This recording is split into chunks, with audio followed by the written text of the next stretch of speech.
Hello guys, technical knowledge में आपका स्वागत है। आज की जो अपडेट है वो सेल की तरफ से यानी कि steel authority of India limited, जो कि एक महारत्न कंपनी है। इसमें ऑपरेटर कम technician training, attendant cum technician training और भी तमाम पोस्ट निकल के आई हुई हैं, जिसमें कि आईटीआई, डिप्लोमा, डिग्री और भी तमाम नॉन टेक की पोस्ट भी हैं, तो उसमें आप अप्लाई कर सकते हैं। तो हम हैं इसकी ऑफिशियल साइट पर। जैसे ही नीचे स्क्रॉल डाउन करते हैं, आपको सिंपली आना है न्यूज़ सेक्शन पे।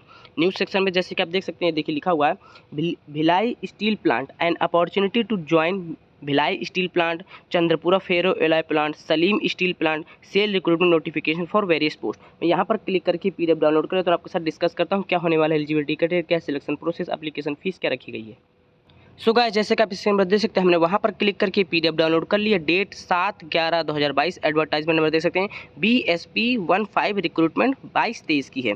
सेल सीनियर कंसल्टेंट की आपकी E4 ग्रेड की है, आप देख लीजिएगा, डिग्री वालों के लिए है। कंसल्टेंट E3 ग्रेड की जनरल मेडिसिन वगैरह में नॉन टेक की पोस्ट है।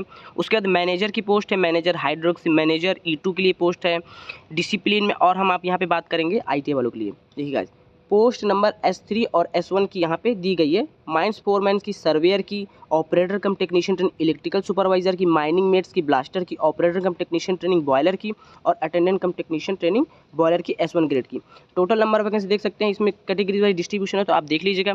उसके बाद बात करते हैं आपकी डिप्लोमा वालों की, जिसमें आपको कोई भी एक्सपीरियंस नहीं रिक्वायर्ड है। इसमें आपका किसी पोस्ट में आपका एक्सपीरियंस रिक्वायर्ड है, सुपरवाइजर के जैसे। अब बात करते हैं मेटलर्जी के लिए, टोटल नंबर ऑफ वैकेंसी 9 मिलने वाली है। मैकेनिकल के लिए 4 मिलने वाली, इलेक्ट्रिकल के लिए भी 4 मिलने वाली, इंस्ट्रूमेंटेशन के लिए भी 4 मिलने वाली, केमिकल की 3 नंबर ऑफ वैकेंसी मिलने वाली। इसमें कोई भी एक्सपीरियंस रिक्वायर्ड नहीं है। उसके बाद अटेंडेंट कम टेक्नीशियन ट्रेनिंग, जो कि आईटीआई वालों के लिए है। इसमें आपकी फिटर के लिए बहुत अच्छी नंबर ऑफ वैकेंसी 28 रखी गई हैं। इलेक्ट्रीशियन के लिए आपकी 15 रखी गई, इंस्ट्रूमेंटेशन मैकेनिक की 3 रखी गई है, इलेक्ट्रॉनिक मैकेनिक की 3 रखी गई है और हैवी मैकेनिकल ड्राइवर, जिसमें कि आपका इसमें एक्सपीरियंस रखेगा HVD में 1 ईयर का, टोटल नंबर ऑफ 5 रखी गई। अब बात करते हैं आपकी क्वालिफिकेशंस की, आपके एज लिमिट की। तो जो भी कंसल्टेंट E3 जो भी डिग्री वगैरह की हो, आप देख सकते हैं मैनेजर में आपका BE BTech चाहिए, मैनेजर मैकेनिकल के लिए आपका BE BTech चाहिए। हम यहाँ पर बात करेंगे ITI और डिप्लोमा वालों की पोस्ट के लिए, जो कि आपकी माइंस फोरमैन S3 से स्टार्ट होती है। जैसे कि आप माइंस फोरमैन के लिए अप्लाई करना चाहते हो, आपको मैट्रिकुलेशन विद 3 ईयर का डिप्लोमा होना चाहिए माइनिंग से, और आपके पास 1 साल का एक्सपीरियंस होना चाहिए फोरमैन सर्टिफिकेट का। सर्वेयर में आपका मैट्रिकुलेशन के साथ आपका 3 ईयर का माइनिंग में डिप्लोमा होना चाहिए, माइनिंग या माइंस में होना चाहिए, और आपके पास 1 साल का एक्सपीरियंस रिक्वायर्ड है। ऑपरेटर कम टेक्नीशियन ट्रेनिंग, इलेक्ट्रिकल सुपरवाइजर में आपका 3 ईयर का डिप्लोमा होना चाहिए। उसके बाद आपका 1 ईयर का पोस्ट क्वालिफिकेशन एक्सपीरियंस भी रिक्वायर्ड है। लेकिन हम यहाँ पे फ्रेशर के बारे में बात करेंगे। ऑपरेटर कम टेक्नीशियन ट्रेनिंग बॉयलर में आपका फर्स्ट क्लास का बॉयलर अटेंडेंट सर्टिफिकेट होना चाहिए, और आपका 3 ईयर का डिप्लोमा मैकेनिकल अथवा इलेक्ट्रिकल या केमिकल या पावर प्लांट से किए हुए अप्लाई कर सकते हैं। Attendant cum technician training boiler operation में भी आप किसी तरह का 2nd क्लास का बॉयलर अटेंडेंट सर्टिफिकेट होना चाहिए ITI के साथ। ऑपरेटर कम टेक्नीशियन ट्रेनिंग ये आपकी S3 से आपकी स्टार्ट है।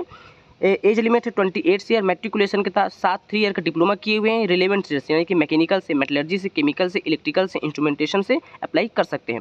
अटेंडेंट कम टेक्नीशियन ट्रेनिंग के लिए आपका ITI होना चाहिए NCVT से, इन fitter, electrician, instrumentation mechanic, electronic mechanic from recognised government university से। Attendant cum technician training heavy vehicle driver के लिए हमने जैसे कि आपको पहले बता दिया था, आपके पास 1 ईयर का पोस्ट क्वालिफिकेशन एक्सपीरियंस होना चाहिए हैवी मोटर व्हीकल्स में। फायरमैन में आपका 1 ईयर का पोस्ट क्वालिफिकेशन एक्सपीरियंस होना चाहिए ड्राइविंग, और आपके पास हैवी मोटर व्हीकल का मैट्रिकुलेशन भी होना चाहिए। यानी कि आपका fire man come fire engine driver के लिए मैट्रिकुलेशन यानी कि 10th के साथ आपका वैलिड ड्राइविंग लाइसेंस होना चाहिए, वो भी आपके कक्षा 10 के बाद का ही होना चाहिए। एज रिलैक्सेशन एज पर आपका गवर्नमेंट रूल SC/ST को 5 साल का, OBC को 3 साल का, PWD कैंडिडेट के 10 साल का एज रिलैक्सेशन भी रखा गया है इसमें। उसके बाद हाइट वगैरह देख लीजिएगा। मेन यहाँ पर आपका मेडिकल होने वाला, तो मेडिकल में आपका कलर विजन में जो भी इंजीनियरिंग की पोस्ट है उसमें कलर विजन नहीं होना चाहिए, और नॉट इंजीनियरिंग के लिए S1 ग्रेड से S3 यानी कि जो भी आपकी ITI और डिप्लोमा की पोस्ट है इसमें आपका J1 यानी कि आपका आई सही होना चाहिए। कोई भी दिक्कत नहीं, अगर आपको कलर विजन नहीं है तो आपको कोई भी दिक्कत होने वाली नहीं है। अब बात करते हैं आपकी सैलरी की, जो माइंस फोरमैन, सर्वेयर, ऑपरेटर कम टेक्नीशियन, इलेक्ट्रिकल सुपरवाइजर के लिए, ऑपरेटर कम टेक्नीशियन बॉयलर वगैरह के लिए S3 आपका ग्रेड होने वाला 26,600 बेसिक होने वाला है। Mining met, blaster, attendant cum technician जो S3 ग्रेड की है आपकी 25,070 रुपये आपका बेसिक होने वाला है।